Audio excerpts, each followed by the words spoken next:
quer saber tudo de maneira rápida e simples sobre os principais conceitos e categorias da geografia, para você conseguir dissertar numa questão e até mesmo entender a ciência geográfica? Então confere aí no vídeo.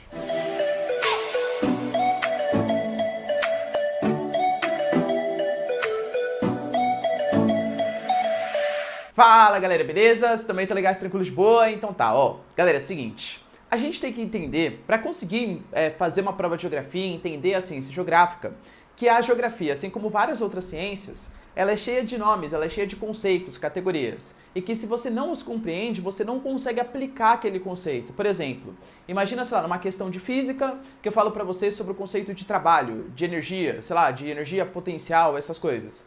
Se você não sabe o que é isso, você não consegue resolver uma questão e nem mesmo entender aquela ciência. A mesma coisa vale em português, sei lá, junta de nominal, complemento nominal, essas coisas. Quando a gente fala de geografia, é a mesma coisa. É que geografia muitas vezes as pessoas têm como se fosse uma espécie de senso comum, né? Ah, é um lugar, é um território, é um espaço, como se fosse tudo a mesma coisa. Não é.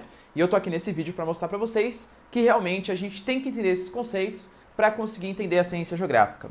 Primeira coisa, ó, a gente tem que entender que a gente fala, né, de conceitos e categorias da geografia.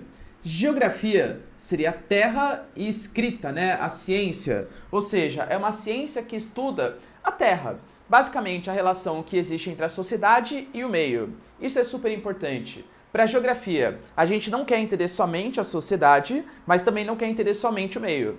Quando eu der aulas aqui para vocês, vocês verem nos outros vídeos, eu falando de rocha, clima, vegetação, etc., eu sempre vou falar desses aspectos naturais relacionando as características humanas. E quando eu falar da sociedade, a mesma coisa, sei lá, como que a sociedade chinesa se comporta no meio, no espaço geográfico.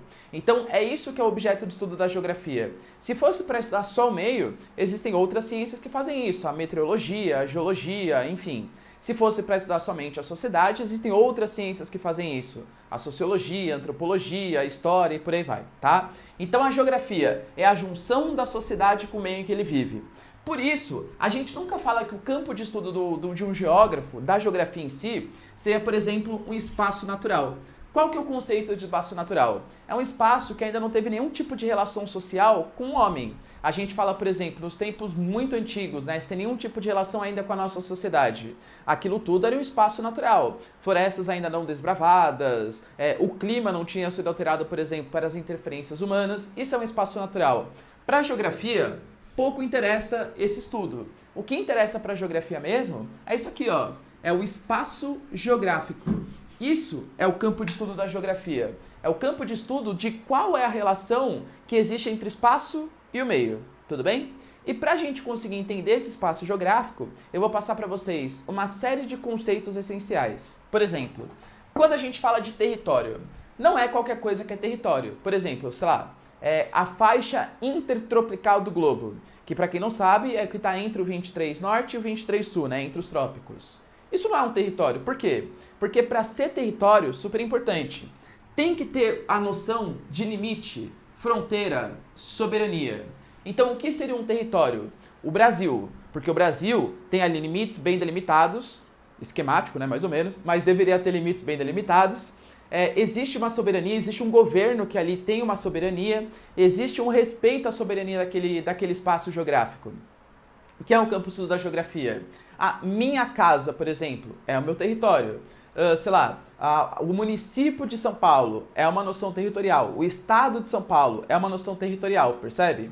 Então, toda vez que você fala de posse, ter, proteger, soberania, você está se assemelhando ao conceito de território, que é diferente do conceito de região. São coisas bem diferentes. O que seria a região?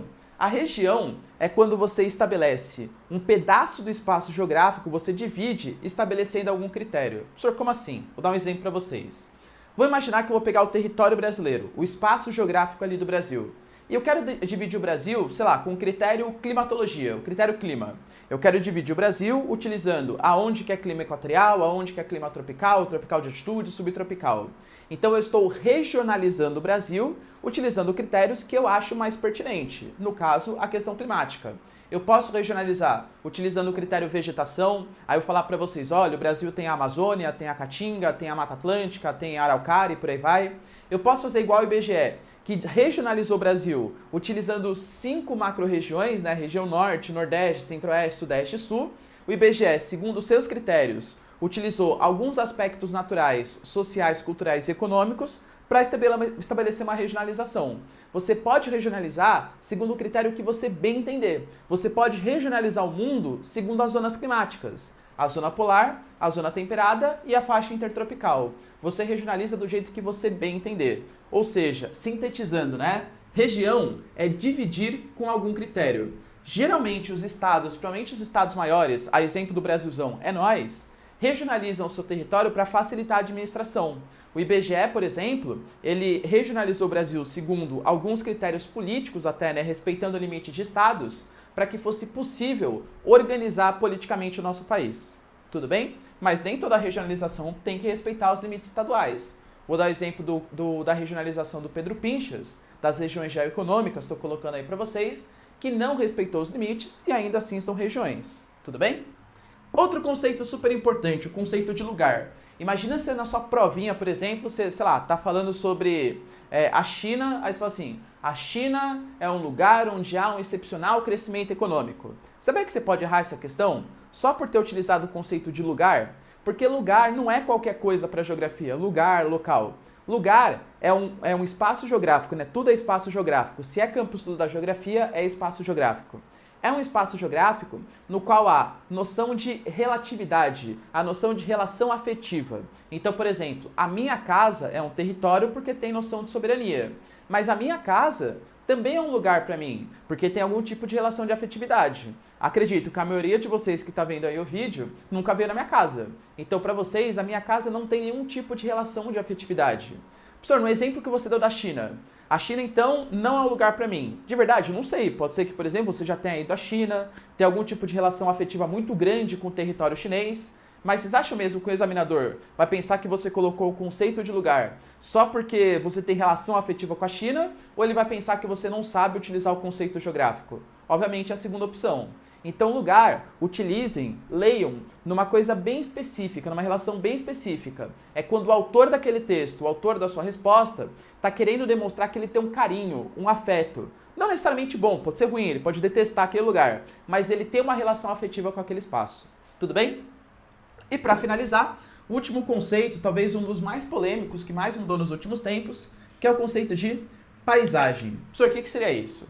A paisagem é o elemento que é percebido pelos 5 sentidos. Então, por exemplo, imagina que eu estou falando para vocês, você mora numa grande cidade e aí você está vendo, sei lá, você viaja nas férias para um sítio, para o interior. Aí eu peço para você descrever a paisagem daquele espaço. Nossa, professor, lá tem muitos animais, tem um matinho, o céu bonitinho, mas tem uma coisa que chama muita atenção também, que é o cheiro, aquele cheiro de mata molhada. Aquilo faz muito sentido pra mim. Ou então, o vento que eu sinto vindo no meu rosto, assim, nos meus cabelos, né? O vento que eu sinto no meu rosto. Isso descreve muita paisagem pra mim. Percebe como, antigamente, na geografia, a gente considerava que a paisagem era somente aquilo que era abarcado, que era perceptível pelo sentido da visão. Não é verdade isso. Você pode, muitas vezes, perceber um espaço muito mais pelo cheiro que ele tem, muito mais pelo tato que você tem com ele, muito mais pelos barulhos que você ouve, sei lá, as canções dos passarinhos do local, do que propriamente pela visão. Então a paisagem é aquilo que cada indivíduo, e percebe como é muito pessoal, né? O que cada indivíduo percebe pelos 5 sentidos. Tudo bem? Então cada um vai ter uma noção da paisagem. Eu moro em São Paulo. Se eu for descrever a paisagem de São Paulo, sei lá, para mim o que mais chama atenção é asfalto, prédio e tal. Pode ser que para outras pessoas o que mais chama a atenção da paisagem, sei lá, é o barulho, é o trânsito, sei lá, a poluição sonora, visual que existe na cidade. Então cada indivíduo vai perceber a paisagem de uma maneira diferente. Tudo bem? Dica para vocês, não confundam esses conceitos, porque isso aqui é ponto sine qua non para você conseguir responder uma questão direitinho. De verdade, ficou na dúvida? Utiliza o conceito de espaço geográfico. Sabe por quê? Espaço geográfico é tudo. Se tem uma questão de geografia, certeza que é sobre o espaço geográfico, porque o espaço geográfico é o campo de estudo dos geógrafos. Belezinha, galera? Deu para entender esses conceitos e categorias? Qualquer coisa, se tiver dúvida, já deixa nos comentários, quero saber também, eu vou responder, tá? Vou responder as dúvidas de vocês. E é isso aí, galera. Deixa um like no vídeo, isso ajuda bastante o canal. Curte, né? Compartilha aí para quem tem mais essa dúvida. E é isso aí. Beijos, abraços e tchau!